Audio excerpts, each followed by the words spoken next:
अस्सलाम वालेकुम guys and welcome to this video. आज के इस वीडियो में हम कमेंट्स के बारे में बात करेंगे। गाइस, जब भी हम कोडिंग करते हैं तो हम चाहते हैं कि कभी कभी हम अपने कोड के अंदर ऐसे टेक्स्ट को ऐड करें जो कि पाइथन एग्जीक्यूट ना करे। तो इन दैट केस हम कमेंट्स का इस्तेमाल करते हैं। फॉर एग्जांपल, मैं एक प्रोग्राम क्रिएट करता हूँ जो कि दो नंबर्स को ऐड करता है, और उस प्रोग्राम के शुरू में मैं एक कमेंट ऐड कर देता हूँ कि this program will add two numbers. तो अब इमेजिन करेंगे मैं उसी प्रोग्राम को 6 या 7 महीनों बाद दोबारा ओपन करता हूँ, तो क्या मुझे याद रहेगा कि ये प्रोग्राम मैंने क्यों लिखा था? इन दैट केस कमेंट्स मुझे याद दिलाएगा कि ये प्रोग्राम टू नंबर्स को ऐड करने के लिए लिखा गया था। यानी कि कमेंट्स का इस्तेमाल हम अपने आप को अपना कोड दोबारा से याद करवाने में भी इस्तेमाल कर सकते हैं, और किसी दूसरे डेवलपर को भी अपना कोड समझाने के लिए इस्तेमाल कर सकते हैं। तो अब चलते हैं कंप्यूटर स्क्रीन पर और देखते हैं हम पाइथन में कमेंट्स को किस तरह क्रिएट कर सकते हैं। ओके गाइस, तो मैं अपने रेपलेट पे आ चुका हूँ। तो सबसे पहले हम अपनी पुरानी रेपल पे जाएंगे, और उससे पहले मैं आपको एक चीज़ बता दूं कि ये जो मेरा चैनल है, आप इस पे प्लेलिस्ट में आने के बाद मेरी ये पाइथन कंप्लीट कोर्स की प्लेलिस्ट को फौरी तौर पे एक्सेस कर ली, क्योंकि इस प्लेलिस्ट के अंदर मैं अपनी पाइथन की सारी वीडियोस ऐड कर रहा हूँ। जो भी मैं आपको पाइथन सिखा रहा हूँ उसकी सारी वीडियोस मैं इस प्लेलिस्ट के अंदर ऐड करूंगा। तो अगर आप इस कोर्स को पूरी तरह देखना चाहते हैं तो आप इसको एक्सेस कर लें। ठीक है, तो मैं अपनी उसी रेपल के अंदर आ जाता हूँ जो हमने क्रिएट की थी पाइथन फुल कोर्स के नाम से। ठीक है, तो अब इधर हम क्या करेंगे, आज हमने जो टॉपिक डिस्कस करना है वो है कमेंट्स। तो कमेंट्स अभी आपको मैंने पहले बताया कि वो कुछ इस तरह की इंस्ट्रक्शंस होती हैं, कोई स्टेटमेंट्स होती हैं जो कि पाइथन एग्जीक्यूट नहीं करता। वो सिर्फ यूजर को बताने के लिए इस्तेमाल, यानी कि प्रोग्रामर के लिए लिखी जाती है। वो सिर्फ हमारे यूज के लिए होती है। हम अपने आप को कोई कोड समझाते हैं या फिर किसी को पार्ट ऑफ कोड को हटाना होता है, रिमूव करना होता है, तो उसलिए कमेंट्स इस्तेमाल किए जाते हैं। तो हम देखते हैं। तो सबसे पहले आप लिखें प्रिंट दिस। मैं इधर कोई भी स्ट्रिंग ऐड कर देता हूँ कि हेलो, हेलो लिख देता हूँ। ठीक है, तो अब मैं इसको रन करूंगा तो ये क्या प्रिंट करेगा? हेलो प्रिंट कर देगा स्क्रीन पे।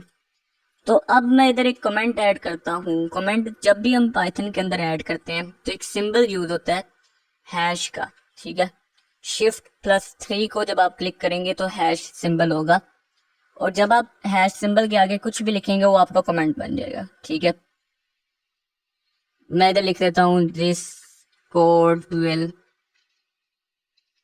Print hello.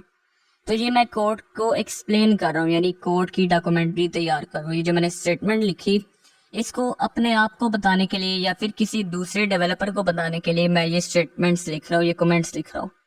अब मान लो मैं अपने दोस्त के साथ किसी एक प्रोजेक्ट पे काम करता हूँ, हम दोनों एक ही फाइल पे काम कर रहे हैं।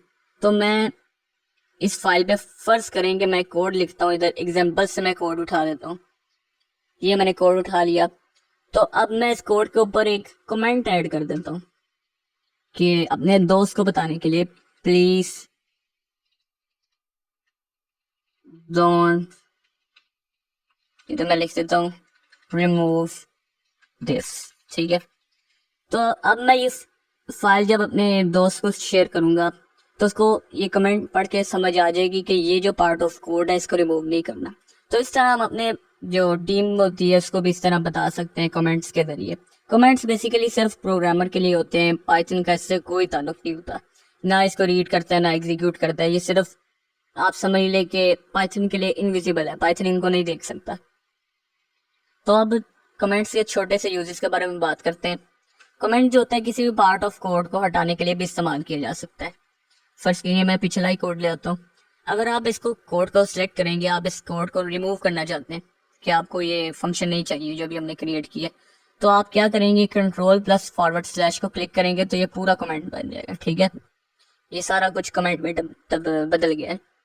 लेकिन अगर आपका प्लान चेंज हो जाता है या फिर आप कुछ इस तरह का आ जाता है कि आपने जो कोड कमेंट बनाया उसको दोबारा से आप कोड के अंदर लाना चाहते हैं, तो आप उसको दोबारा से सिलेक्ट करें और Ctrl+/ को दोबारा से क्लिक करें, तो ये दोबारा से जो कमेंट है वो कमेंट होके आपके सामने आ जाएगा। तो यानी हैश का सिंबल लगाने से वो लाइन कमेंट बन जाती है, और जैसे ही इसको हटाएंगे तो वो कमेंट से भी हट जाती है। ठीक है, अब कमेंट्स हमारे पास कितने किस्म के होते हैं? कमेंट्स की जो टाइप्स है वो 2 टाइप्स हमारे पास। एक होती है सिंगल लाइन कमेंट और एक होता है multi line comment. Single line comment होता है ये जो हम इधर क्रिएट कर रहे हैं। यानी कि अब मैं एक कमेंट क्रिएट करता हूँ कि दिस इज अ कमेंट, ठीक है। अब मैं इस कमेंट को एंटर मारूंगा तो ये देखें दिस इज, ये सिर्फ कमेंट कहाँ तक रहा है, यहाँ तक रहा है। अब हमने एंटर मारा तो यहाँ पर कमेंट नहीं आ रहा है, यहाँ पर एरर आ रहा है, ठीक है। तो अगर हम अपने कमेंट को एक या दो से ज़्यादा लाइंस के ऊपर लिखना चाहते हैं तो हम मल्टी लाइन कमेंट्स का इस्तेमाल करते हैं।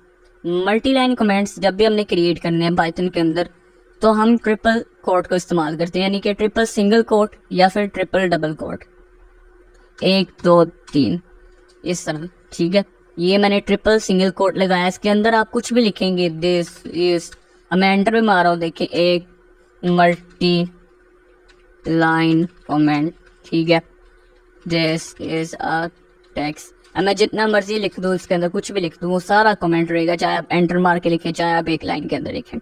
तो ये मल्टी लाइन कमेंट्स होता है जब आपने ज़्यादातर कोई पैराग्राफ लिखना हो अपने कोड के अंदर तो उससे इस्तेमाल किया जाता है, पाइथन इसको भी रीड नहीं करता, ठीक है। तो अब मल्टी लाइन कमेंट्स का इस्तेमाल अब इसलिए भी कर सकते हैं, मैं इधर एक मल्टी लाइन कमेंट बताता हूँ। जब भी आप कोई प्रोजेक्ट क्रिएट करते हैं तो उस प्रोजेक्ट के बारे में जब आप बताते हैं कि ऑथर कौन है इसका, ठीक है, डेट इसकी आप किस डेट को, वर्जन, ठीक है। तो इस तरह की चीज़ें लिखने में मल्टी ये एक लाइन कमेंट इस्तेमाल किया जाता है। कोड के टॉप में हम ये कमेंट ऐड करते हैं, ठीक है। तो कमेंट हम क्या कहते हैं, प्रिंट स्टेटमेंट या फिर किसी को कोड के अंदर जब हमने कोई पैराग्राफ लिखना हो तब भी इस्तेमाल किया जाता है। तो यानी बेसिकली कमेंट्स का सिर्फ इतना यूज़ है कि आप किसी पार्ट ऑफ कोड को हटा सकें या फिर किसी सैम्पल को आप लगा सकें, यानी आप किसी कोड को एक्सप्लेन करने के लिए कोई लाइंस ऐड करते हैं जो कि दूसरे डेवलपर को भी बताती हैं कि क्या चीज़ है, ठीक है। तो मैं इधर लिखता हूँ print this is a text, ठीक है। अब देखो मैं इधर क्या करता हूँ, इसके ऊपर भी कमेंट ऐड कर सकता हूँ। इसके ऊपर अगर मैं C multi line comment add कर लूँ कि this will print some text, ठीक है। अब मैं इसको रन करता हूँ तो देखें ये वाला कोड एग्जीक्यूट नहीं हुआ क्योंकि ये कमेंट है, सिर्फ ये प्रिंट स्टेटमेंट एग्जीक्यूट हुई है दिस इज अ टेक्स्ट, ठीक है।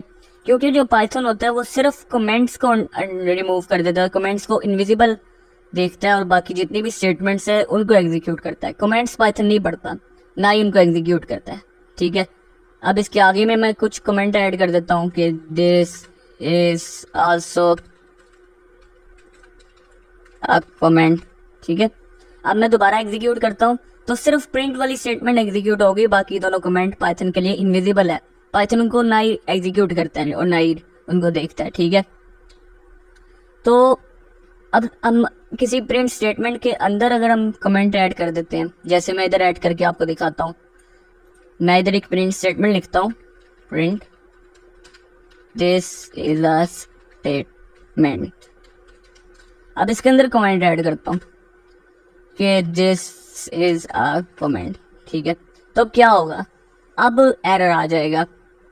क्यों एरर आया, क्योंकि जो हैश टैग के आगे जितनी भी कैरेक्टर्स एंटर किए जाएंगे, जितना भी टेक्स्ट एंटर किया जाएगा वो सारा कमेंट होगा। अब देखिए इतना हिस्सा तो चले हमें पता है कि ये कमेंट है, लेकिन इसके आगे ये जो ब्रैकेट आ रही है ये ब्रैकेट तो प्रिंट स्टेटमेंट की स्टार्टिंग ब्रैकेट को क्लोज करती है, लेकिन ये तो कमेंट के अंदर आ रही है। तो प्रिंट स्टेटमेंट सिर्फ ये समझ रहा है कि क्या हो रहा है इधर, ये तो आपने ब्रैकेट स्टार्ट तो की है तो इधर बंद नहीं किया आपने। तो यही वजह कि हम किसी प्रिंट स्टेटमेंट के अंदर कमेंट का इस्तेमाल नहीं कर सकते, क्योंकि जो कमेंट है वो हमेशा अपने से आगे जितना भी टेक्स्ट होता है उसको कमेंट बना देता है। तो अगर हम इधर ब्रैकेट लगा दें तब ये एरर खत्म हो जाएगा, क्योंकि प्रिंट स्टेटमेंट को पता चल जाएगा कि ये स्टार्टिंग ब्रैकेट भी है एंडिंग ब्रैकेट भी है। पहले एंडिंग ब्रैकेट को क्या हुआ था, वो कमेंट का हिस्सा बन के पाइथन को नजर नहीं आ रही थी, तो पाइथन समझ रहा था कि आपने एंडिंग ब्रैकेट नहीं लगाई। अगर अब हम रन करेंगे कोड को तो दिस इज अ स्टेटमेंट ये प्रिंट हो जाएगा, ठीक है। अब देखिए ये रेपलेट के अंदर जो भी हम कोड एंटर करते हैं, जितना भी कुछ हम लिख रहे हैं, सारा सिंटैक्स हाईलाइटिंग के जरिए हाईलाइट किया जा रहा है। सिंटैक्स हाईलाइटिंग कहते हैं कि आप किसी भी देखें कोड लिखता हूँ, मैं प्रिंट लिखता हूँ येलो कलर से लिखा जा रहा है, कमेंट को मैं लिखता हूँ ये ग्रीन कलर से रिप्रेजेंट हो रहा है, और ये जो टेक्स्ट है ये किसी ऑरेंजिस कलर से हमें शो हो रहा है। ये जितने भी कलर्स में हमें कोड लिख के शो होता है, इन्हें कहते हैं सिंटैक्स हाइलाइटिंग। एक अच्छा आईडी इसके अंदर होता है, जैसे VS कोड, पाईचार्म हो गया, ये डेपलेट हो गया, इनके अंदर सिंटैक्स हाइलाइटिंग होती है। तो होप सो आपको आज के लेक्चर की समझ आई होगी। तो make sure you subscribe my channel. फिर मिलते हैं अगली वीडियो पर। टेक केयर, अल्लाह हाफिज़।